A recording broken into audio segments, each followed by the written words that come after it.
ఇండియాలో fuel conservation rules నడుస్తున్నాయి సరే, కానీ ఇంటర్నేషనల్ మార్కెట్లో క్రూడ్ ఆయిల్ ధర $100లకు మించి మండిపోతుంది.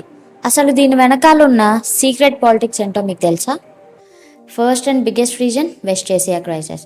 రీసెంట్గా యూఏఈకి చెందిన బరాకా న్యూక్లియర్ ప్లాంట్పై జరిగిన డ్రోన్ అటాక్ గ్లోబల్ మార్కెట్ను షేక్ చేసింది.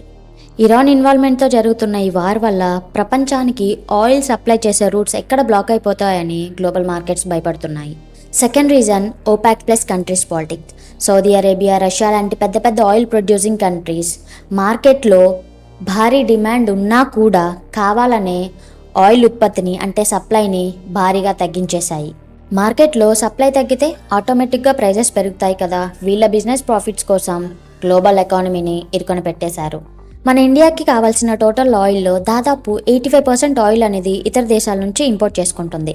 ఇంటర్నేషనల్గా రేట్లు పెరిగితే మన ఇండియన్ రూపీ వాల్యూ భారీగా పడిపోతుంది.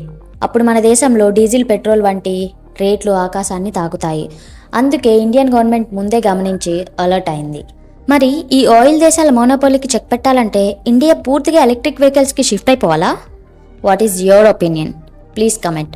ఈ వీడియో కనుక మీకు నచ్చితే like, share and subscribe to my YouTube channel ఓకేరా చిట్టి. బాయ్.